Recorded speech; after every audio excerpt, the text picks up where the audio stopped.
नमस्कार, मैं रचना शर्मा चढ़ती कला टाइम टीवी देख रहे सभी दर्शकों का स्वागत करती हूं। आप देख रहे हैं हरियाणा के विशेष समाचार।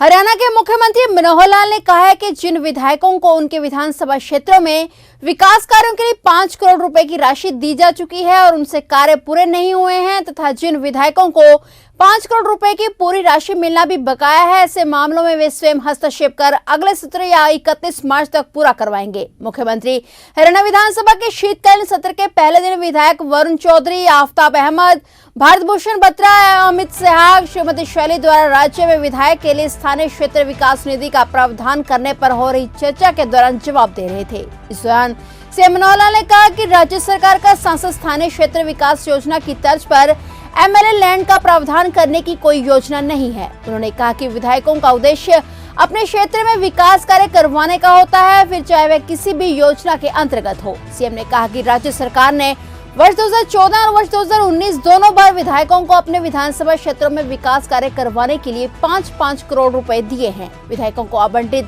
5 करोड़ रुपए का ब्यौरा देते हुए मुख्यमंत्री ने सदन में कहा कि ऐसे विधानसभा क्षेत्र जहां लगभग 4 से 6 करोड़ रुपए की राशि आवंटित की गई है, उनकी संख्या 67 है। इसके अलावा जहां कम राशि पहुंची है, ऐसे 10 विधानसभा क्षेत्र हैं जिनमें दादरी, बेरी, गढ़ी सांपला, कलानौर, एलनाबाद, इसराना, आदमपुर, रेवाड़ी, डबवाली और कालांवाली शामिल हैं। और सीएम मनोहर लाल ने यह भी कहा कि किसी भी विधानसभा क्षेत्र में यदि कुछ काम नहीं हुआ है तो विधायक विभागों के अधिकारियों के साथ बैठक कर जानकारी लें। उन्होंने स्पष्ट किया कि इस 5 करोड़ रुपए की राशि के अंतर्गत विधायक किसी भी प्रकार के कार्य, चाहे शिक्षा, स्वास्थ्य, पंचायत आदि सरकार को भेज सकते हैं। उन्होंने कहा कि 90 विधायकों को उनके क्षेत्रों में हुए कार्यों की सूची भेजी जाएगी, जिसमें जिन कार्यों के कंप्लीशन सर्टिफिकेट आने बाकी हैं वे भी शामिल होंगे। इस सूची में से यदि कोई कार्य शेष रह गए होंगे तो उसकी जानकारी विधायक सरकार को दें, उस पर जल्द से जल्द आगामी कार्रवाई की जाएगी। हमने हर बार सेशन के प्रारंभ में, चाहे वो पिछला 2014 में हमारी सरकार बनी तब और चाहे 2019 में सरकार बनी तब, 5-5 करोड़ रुपए सभी विधायकों को दिए। 5 करोड़ रुपए का जो इस सत्र की योजना में जिन विधानसभाओं में 4 से 6 करोड़ रुपए लगे हैं, क्योंकि इसमें कुछ जगह 5 करोड़ से 10-20 लाख ज्यादा हो जाता तो उसमें वो रुकते नहीं है, क्योंकि एक एस्टिमेट बन के आता है एकदम 5 करोड़ होगा ऐसा नहीं है। और ऐसे भी जहां 10-20 लाख रुपए कम भी रह जाता है, तो ऐसे 4 से 6 करोड़ रुपए की राशि 67 विधानसभाओं में पहुंच चुकी है। पहली बात तो ये कि 5 करोड़ रुपए का जो विकास के काम है केवल पंचायत डेवलपमेंट के विभाग के थे, ये कभी घोषणा नहीं हुई। 5 करोड़ रुपए के आप जो काम लिख के दे देंगे उसमें फिर एजुकेशन का भी हो सकता है, उसमें हेल्थ का भी, पंचायत का भी, विकास का भी, सभी हो सकते हैं। जो आप प्रायोरिटी के 5 करोड़ के काम लिख के देंगे वो काम पूरे कराएंगे।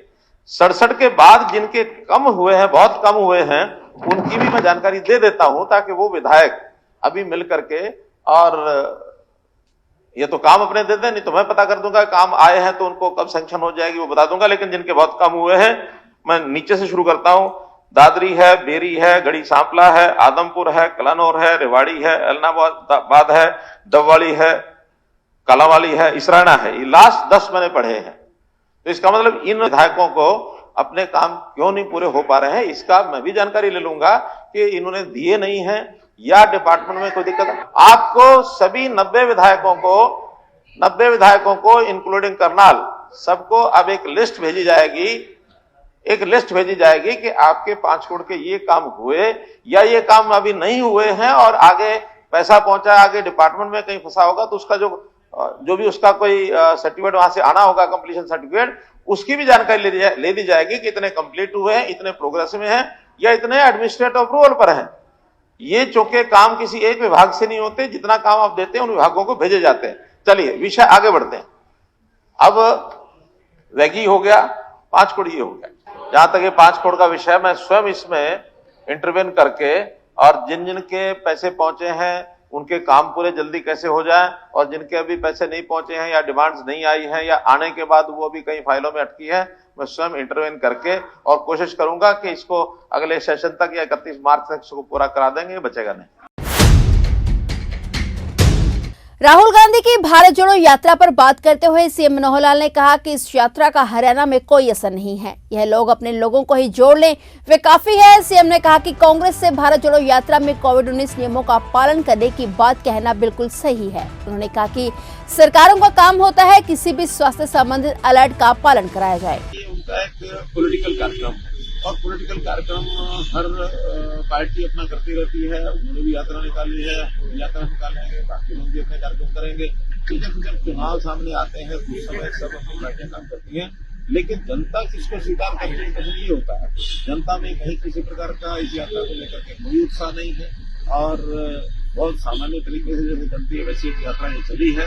तो राष्ट्रीय लेवल के इतने बड़े नेता के इस यात्रा का जितना प्रभाव होना चाहिए वैसा हमको कहीं नहीं दिख रहा है। और कांग्रेस जिस प्रकार से उनका अपना घर टूटा फूटा है, उस टूटे फूटे घर को ध्यान में रखे तो भारत जोड़ने की बात चला रहे हैं। तो भारत जोड़ने का काम खतरा है भारत को, कोई भारत को खतरा नहीं है, कोई हरियाणा को खतरा नहीं है। अगर खतरा कांग्रेस पार्टी को है तो कांग्रेस पार्टी अपने आप को कैसे बचा सकती है, ये चिंता उनकी होनी चाहिए। बचा पाएंगे अच्छा है, नहीं बचा पाएंगे तो उनका घर है जो समझ चले। देखिए, जब कभी हमने कोविड के समय शुरुआत जो पहले चरण में हुई थी, उस समय जो प्रारंभिक चरणों में हमने इंतजाम किए थे तो उस समय ये कहते थे कि कोविड के बारे में सचेत नहीं है, कोविड के बारे में इंतजाम नहीं करते हैं, कोविड के बारे में ये नहीं करते हैं।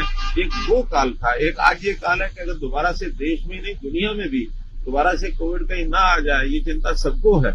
और अगर ये चिंता व्यक्त करते हुए देश के प्रधानमंत्री जी ने सब लोगों को बुला करके और आगे से सचेत होने की बात कही है और उनको अगर कहा भी है तो एक प्रकार का उनको सचेत करने के लिए कहा गया है। और सचेत करने की बात को भी आलोचना करेंगे कि हमारी यात्रा के कारण से कहा गया, ऐसा नहीं है। आखिर एक ऐसी भयंकर बीमारी है, न केवल अपने प्रदेश देश को दुनिया को ये हिलाए बैठी है। तो सचेत करने के लिए इतनी बड़ी भारी संख्या में करते हैं तो इसका कभी ना कभी कोई बात अगर दुष्प्रभाव हो गया तो मुश्किल ना हो जाए। हमने कोई यात्रा उनकी रोकी नहीं है, लेकिन उनको सचेत करना ये देश के प्रदेश की सरकार का एक काम होता है। हरियाणा के मुख्यमंत्री मनोहर लाल से हाल ही में उड़ीसा की राजस्व एवं आपदा प्रबंधन मंत्री श्रीमती प्रमिला मलिक ने संत कबीर कोठी निवास पर मुलाकात की थी। इस दौरान उन्होंने उड़ीसा के भुवनेश्वर में 13 से 29 जनवरी तक आयोजित होने वाले हॉकी वर्ल्ड कप में शामिल होने का न्योता दिया। उड़ीसा की राजस्व एवं आपदा प्रबंधन मंत्री श्रीमती प्रमिला मलिक ने मुख्यमंत्री से हॉकी वर्ल्ड कप को लेकर विस्तार से चर्चा की और खिलाड़ियों के लिए तैयार किया गया ब्राउचर और खिलाड़ियों के ड्रेस कोड का नमूना दिखाया। मुख्यमंत्री ने उड़ीसा की राजस्व मंत्री को स्मृति चिन्ह एवं श्रीमद् भागवत गीता भेंट की। उड़ीसा की मंत्री ने मुख्यमंत्री का पुष्पगुच्छ देकर अभिवादन किया। मुख्यमंत्री ने कहा कि भारत में हॉकी वर्ल्ड कप का आयोजन होना बड़ा ही गर्व का विषय है। देश की हॉकी टीम में हरियाणा के 5 खिलाड़ी शामिल हैं। हरियाणा ने हॉकी टीम को खेलेगा इंडिया जीतेगा, इंडिया जीतेगी हॉकी नारा दिया है। खिलाड़ी मेहनत और लगन के साथ खेलेंगे और हॉकी वर्ल्ड कप जीतेंगे। मुख्यमंत्री ने कहा कि राज्य में पदक लाने वाले खिलाड़ियों को करोड़ों रुपए के नगद पुरस्कार देने के साथ साथ रोजगार के भी अवसर प्रदान किए जा रहे हैं। इसमें ग्रामीण क्षेत्र में युवा खेलों की ओर से अग्रसर हो रहे हैं और आज हर गांव खेल में नजर आ रहे हैं। हॉकी के खिलाड़ियों के लिए कई स्थानों पर एस्ट्रोटर्फ बनाने के अलावा और भी बेहतर इंफ्रास्ट्रक्चर का तैयार किया गया है, जिसके बलबूते खिलाड़ियों ने बेहतर प्रदर्शन कर अंतर्राष्ट्रीय स्तर पर पहचान बनाई है। मुख्यमंत्री ने सरकार की महत्वाकांक्षी योजना परिवार पहचान पत्र के बारे में उड़ीसा की मंत्री को विस्तार से अवगत करवाते हुए कहा कि इस योजना के माध्यम से सरकार प्रत्येक परिवार के उज्जवल एवं सुखद भविष्य को लेकर कार्य कर रही है। पीपीपी योजना का देश के कई राज्य अनुसरण कर रहे हैं। इस अवसर पर मुख्यमंत्री के अतिरिक्त प्रधान सचिव व सूचना एवं जनसंपर्क विभाग के महानिदेशक डॉक्टर अमित अग्रवाल सहित कई अधिकारी व पदाधिकारी भी मौजूद रहे।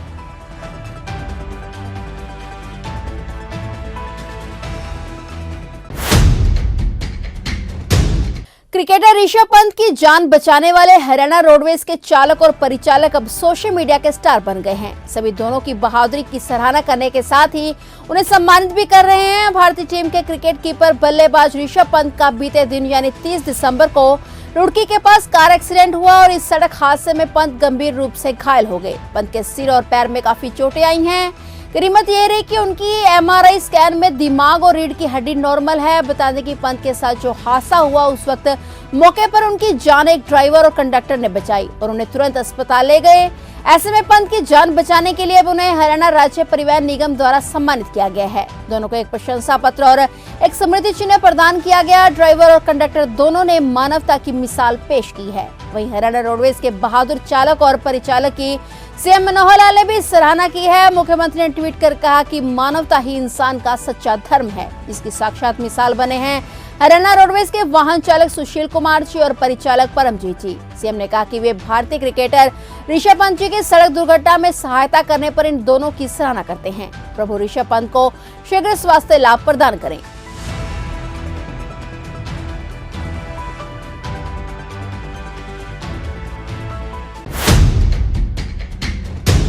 तो ये थे हरियाणा के विशेष समाचार और नए समाचारों के साथ फिर से हाजिर होंगे। तब तक के लिए देखते रहिए चढ़ती कला टाइम टीवी।